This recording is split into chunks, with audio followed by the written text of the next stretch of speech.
Hello, everyone, and it's Sportsweek, and two faces that you may not have seen for a while, but you may recognize again. Steve Foxcroft here in the air chair or the piano bench at home, and this guy right here, check him out. It's Clint Bubba O'Neill, CHCH personality, Halton Sports personality. Bubs, good to see you.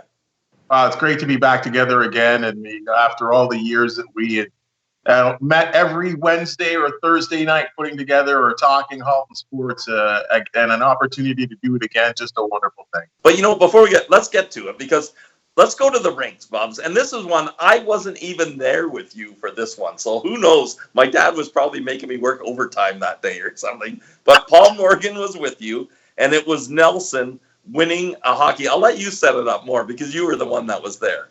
Well, it was just a tremendous championship battle going on between Nelson, the Flames, and the MM Robinson Rams, who were connecting for a second consecutive season in the final. And both teams were tremendously talented. But for whatever reason, Nelson had that upper hand. They were going for a three-peat at that, which is so difficult to do in any sport. But the MM Robinson Rams came real close. And well, at the end of it all, Nelson came out on top. And what happened in the end, we'll never forget. That's right. And actually, I was there for this one. Initially, I was talking about the one where they beat Notre Dame with the save of the. Sorry, talk about that one first, and then we'll tee up the other one, okay? But we're going to do both. But you helped us fast forward a bit. But do the one against Notre Dame, too, where Stevens makes the save of the century, and you lose your marbles. Oh, that's right. I mean, Gino Vitella received the pass. I'll never forget it, quite honestly. I mean, it was unbelievable. Again, you're in double overtime. The crowd is a frenzy, and people forget. We're so fortunate in Halton Sports that people showed up, right? And right. Central Arena had its, 3,000-4,000 people jammed in there. It's a fever pitch, double overtime. You're looking for a Halton championship. And boy, Chuck Stevens comes up with the save of a decade to keep Nelson in the game. Let's go to the footage and see what it was like. Bobanovic, drop pass, Kelly, looking for Vitella. Oh! What a save by Chuck Stevens! What a robbery by Chuck Stevens as Dave Kelly set up Gino Vitella as beautifully as you can ever get. Chuck Stevens robs Vitella point blank. That was the best save I've seen in Halton High School hockey in my life. Oh, what a save by Stevens! Sunter trying to make a move. Great job. He's being held up there by Subica. Open the wall. Stop the 100. They score! Oh my. The Nelson Flames have done it. They have reclaimed the Halton championship in a stunning 3 overtime epic with the Notre Dame Fighting Irishmen. Watch where George Harrison is. Watch this puck go right just over the line and get pulled back over the line, but not before George is right there. Now watch this sequence on the backside of the net. The John McDougal's right. There it is, 1 take, 2, and that cross is just over at 17 for Notre Dame. Blake Kendall reaches in and pulls that up, but George Harrison is right there, and that in. They correctly calls it a goal. The cardiac kids have done it again! Bill Grant is in tears! You win with class and lose with class. They did a lot of winning. They did a lot of parading around of those letters. And we had fun with that, too. And then, at the end of this one, they bring out the 3-peat banner onto the ice. And, well, it just went from there. Let's go take a look. They're the veterans of this one. Oh, it's a brawl at center ice! And there's center ice! There we go! Oh my! Oh, right hands and left hands beating exchange! Everyone's involved! I can't believe it! Karan and Parker were the two that started it. Everyone wailing away at center ice here at Central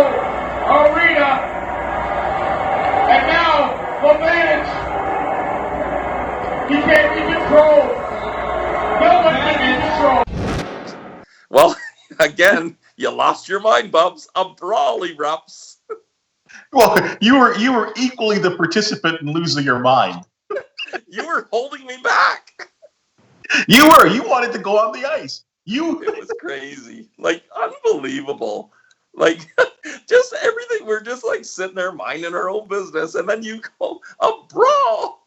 Throw haymakers. Well, I mean, not to name names, but one of MM Robinson's, probably their best player, I think he played defense, was Tim Labanich. And he was a physical kind of guy. I mean, he was an intimidator. He had a great shot from the point. In fact, he had a lot to do with tying up that game late in the third period. A guy that played heavy ice time. And I guess after back-to-back years of losing to the Flames, and you're right, the Flames were good, and they would let you know a little bit. And I don't know what was said in that handshake, but it got ugly. It got ugly. It went, what do they say, 0 to 60? But the kids nowadays, I think 0 to 100 real quick. Real quick. And, one of the things, though, Coach Grant, we got to know him really well. I saw him like a year ago at Swiss Chalet. It was great. But, like, one of the nicest guys, too. Like, he wasn't about that. Well, and let's remind people, too, I think for a good portion of his life, a volunteer firefighter, if I remember correctly, too, giving of his time to the community.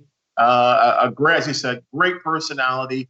Just, I'm sure he would tell you this, too, as a coach. I mean, you have to have good players. And, boy, he had a line of some really, really good players. A guy by the name of Trevor Meyer that went on to play for many, many years in Europe. One of those guys who was small, speedy, just an excellent hockey player. And again, a lot of good personalities that he just surrounded with. And I know they ended up going to OFSA a couple of times, too. Yeah, they good teams, good years. That's for sure. So let's stay on the ice, but let's switch schools. Let's introduce ourselves once again. We have two things here. We have the Aldershot Aces, and we have the Aldershot Lions. But we're going to start with the Aces, because this is hilarious. Many people don't know this about you, but you, big hockey fan, big hockey guy, and you would don the pads regularly with your buddies and play net. Tell us about it.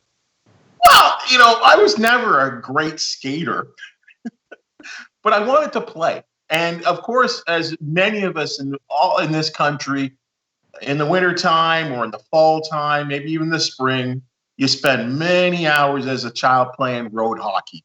And I thought I was Tom Barrasso. And actually, truth be told, I shouldn't laugh. You were good. So I played a lot, and as everyone got really, really good, and I probably more drifted off to baseball, soccer, and football, obviously, playing some other sports. Of course, my other guys were really good playing, rep hockey in Oakville at the time. And so, again, anytime you played a little shitty or whatever, somehow, I don't know how it all happened. Someone said, let's get Bubs out there. We'll put him in boots, and we'll play with the orange ball. And we would rent the ice and play for a good hour, rent the ice, playing with the orange ball. And, thank those guys, because they got me involved, right? Because I would have never been good enough to don the goalie skates and do so. So it was it was like a handicap system. We had these great hockey players and me that can't skate very well, but I could play net okay. And so I was a little braggadocious, let's just say, when it came to those Aldershot Aces. Oh, that was great. So here we go. We get them riled up. We get you riled up. And we ended up going to the Kiwanis Arena, and this is how it looked.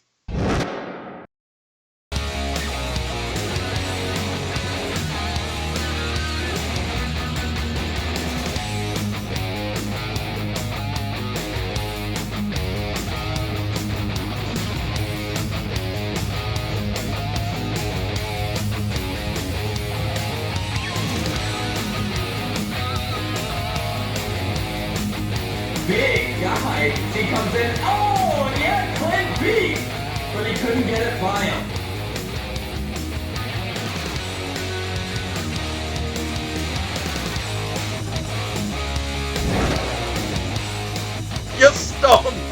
The looks on their faces. But the one year, the Aldershot Lions were having a tough time, and we let them know about it week in and week out, didn't we? They were horrible. I was trying to be nice, but you're right. They were horrible. Oh, and then I don't know how it got to be, but yeah, they were horrible. We let them know about it, and they reached out and basically issued a challenge. Because they didn't issue it. You went on the air and talked about how you were better than them. They couldn't tackle you. You were just ripping them apart, saying that you would get through them. They couldn't get you. So we ended up setting up that you would go out to one of their practices and do the tunnel of love. Yeah. I was gonna whip them in shape, and I think I don't know if we have the footage or whatever, but I kind of ran practice a little bit. We did some calisthenics when I could do calisthenics. Oh, both of us. And we put them through their paces. And again, the grand finale was putting, it was basically first and goal from the 5-yard line. And I had to get into the end zone, the tunnel of love. And those guys were ready for me. They were prepared. They were fired up. And basically, it was a free opportunity to nail Bubs. That's right. Okay, I got to stop laughing. So let's go to that. Let's go out to Aldershot, right in the shadow of the cell towers. And we showed up, and this is how it looked. You are going to take on the tunnel of love from the Aldershot guys? Icky Woods, eat your heart out. I'm going straight at those guys and scoring 6.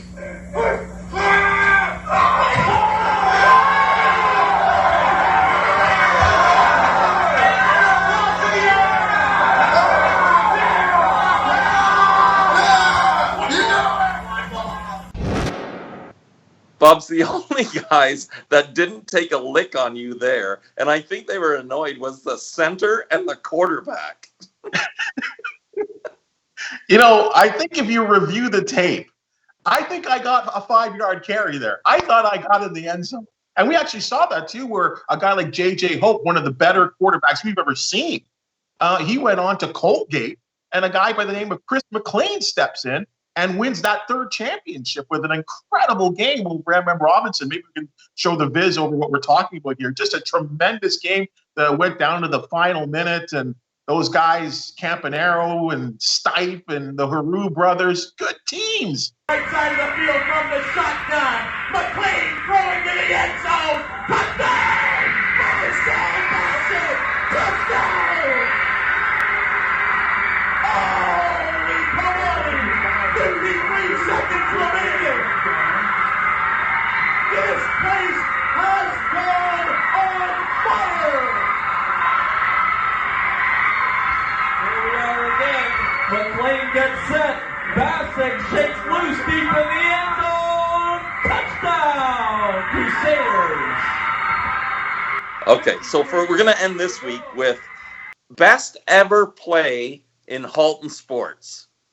And there's so many to choose from. We scoured tapes and everything like that. I remember when we haven't mentioned the girls' sports that we covered. We had a blast covering the girls' sports. And I believe there was a girl named Dina Ball one year who fired in a basket in basketball. It went like 10 feet and 1 inch above the rim, and boom! And it was like from half court or something, and we went nuts. And it just crazy covering everything. But what's your call for best ever play in Halton sports? There's so many of them and crucial moments. And a guy that would go on to play professional football and played a little NFL in his time too, broke every possible rushing record that you can think of as a McMaster Marauder. And then I guess they called it CIS, and it's now U Sports. I mean, Jesse Lumsden was just a Burlington kid that played for the Nelson Lords that epitomized everything that we ever would talk about in terms of athletes in the area that we covered, is that they were exceptional athletes. They were hard workers in the classroom. They had a good family background. I mean, obviously he had the pedigree with his father too.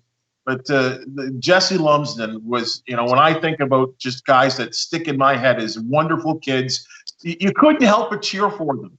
and he produced a moment that we will never, ever, ever forget. I mean, they've written about this, not just you and I talking about it. I've seen this written about in other articles from other tribes talking about where he went from at Nelson to where he would end up to in professional. Behe passing, now rolling left. Settles underneath, drops it off to Lumsden. Lumsden at the 35, the 40, breaking tackles.